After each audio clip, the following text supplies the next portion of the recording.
시청자 여러분 안녕하세요. 꼬마마녀 부동산TV 꼬마마녀입니다. 오늘은 제가 어떤 이야기를 가져왔냐면요. 제가 지난주에 하려고 했던 건데 아파트 임대차 잔금 때 우리가 유의사항이 뭐가 있을지, 그리고 어떤 걸 준비를 해야 될지, 오늘은 제가 초보 공인중개사를 위해서 임대차, 특히 저 같은 경우는 이제 아파트를 주로 하는데, 아파트 잔금, 임대차 잔금할 때는 우리가 어떤 걸 체크해야 될까요? 첫 번째로 저희가 잔금 전날에는 일반 관리실에 전화를 해서 장기수선 충당금과 그리고 관리비 내역을 요청을 해요. 장기수선 충당금 같은 경우는 기존에 세입자가 있을 때 필요한 서류인데, 아파트 관리비 안에는 주인들이 매달 내야 되는 그 장기수선 충당금이라는 게 있어요. 관리비 내역 중에. 근데 그거를 기존 임대차 살고 계시는 분들이 매달 관리비에서 미리 납부를 하는 거고요. 나가실 때 무슨 목돈처럼 큰 돈은 아니지만, 연차가 아마 오래된 아파트일수록 장기수선 충당금은 매달 금액이 조금 셀 거예요. 신축 아파트는 적을 수 있고, 그 장기수선 충당금이라는 거는 세입자가 나가실 때 받아 나가시는 돈이니까 저희가 중간에서 꼭 체크를 해야 되겠죠. 그리고 관리비, 내일이 만약에 오늘이 만약에 잔금하는 날이다, 그럼 어제 요청을 해서 오늘까지 관리비 내역을 저희한테 팩스로 보내달라고 요청을 해요. 그리고 도시가스 같은 경우는 당일날 직접, 저 같은 경우는 집에 가서 그 검침 숫자를 확인해서 그 각 지역별 그 도시가스 관리하는 업체에 전화해서 그 검침 숫자를 불러주면 금액을 얘기를 해주거든요. 그렇게 저희 세 가지를 저희 부동산에서 도와드리고 있습니다.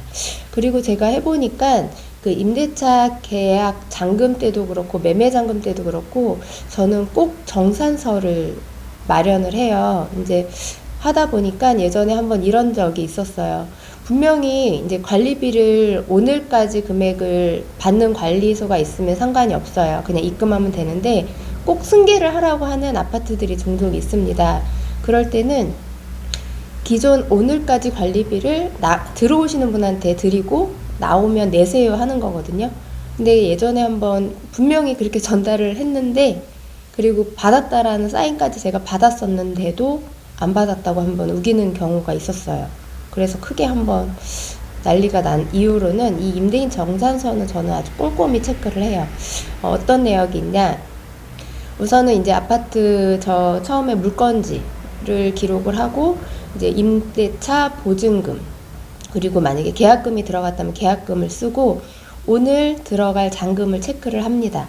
근데 이 잔금에는 분명히 뭐 현금이 오갈 수도 있고요, 이체로 들어갈 수도 있는데, 요즘은 대출을 받는 경우들이 많아요. 그래서 그 대출이 총 얼마가 들어갔고 뭐 이체가 얼마가 들어갔는지, 만약에 현금이나 수표가 왔다면 현금 수표가 얼마가 들어왔다라고 저는 꼼꼼히 직접 수기로 기록을 해요. 그리고 여기 이제 공과금 같은 것도 여기다가 또 한번 제가 수기로 직접 작성을 해서 뭐 관리비, 도시가스는 어떻게 처리가 됐는지, 이체를 했는지 승계를 했는지, 이런 부분까지 세세하게 적어 드리고요. 그리고 여기 이제 메모란 같은 경우는 이거는 나중에 나갈 때 필요한 일이 많더라고요. 제가 만약에 뭐 키를 4개 정도를 드렸다, 아니면 아파트 그 열쇠, 아니면 왔다 갔다 하는 뭐 오가는 센서, 리모컨, 이런 거는 제가 개수까지 여기다가 하나하나 다 체크해서 새로운 임차인이 수령을 했다라고 꼭 사인을 받아요. 왜냐하면 나갈 때 문제 소지가 될 수 있거든요. 그러면 나갈 때 예전에 이렇게 제가 드렸는데 챙겨 오셨냐고 이렇게 한번 얘기하면 그 상황은 요거를 보고 제가 다시 한번 체크를 할 수가 있더라고요. 그래서 매매 잔금이나 임대차 잔금을 할 때는 이 임대 정산서라는 게 제가 볼 때는 꼭 필요한 서류로 저는 항상 도와드리고 있어요. 그리고 또 하나 중요한 거는 만약에 우리가 계약서 작성할 때 현재 저당권, 근저당권이 설정되어 있는 상태에서 뭐 말소를 하는 조건으로 했다라고 하면 등기부를 당일날 다시 한번 열어봐야 되고요. 설정되어 있는 거를 말소하는 것까지 저희가 함께 도와드려야 돼요. 물론 믿고 가셔서 상환을 하세요 할 수도 있어요. 그거는 이제 관계가 있다면 가능한 건데 실제로 그렇지 않은 경우도 있었거든요. 상환을 하기로 하시고 안 하셨어요. 이러면 정말 큰 중개 사고가 됩니다. 그렇기 때문에 만약에 설정되어 있는 근저당이 뭐 말소 조건으로 우리가 계약서를 썼다 하면 저 같은 경우는 꼭 은행을 함께 가서 말소하는 것까지 제가 옆에서 확인을 하고, 그리고 이제 상환 영수증 그리고 말소 접수 영수증까지 체크를 해서 들어오는 분한테 전달을 하고 있어요.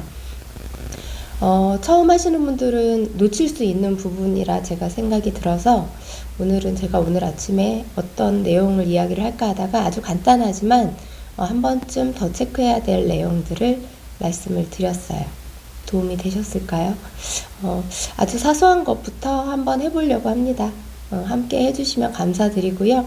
오늘도 혹시 영상이 도움이 되셨다면 좋아요, 구독하기 눌러주세요. 감사합니다.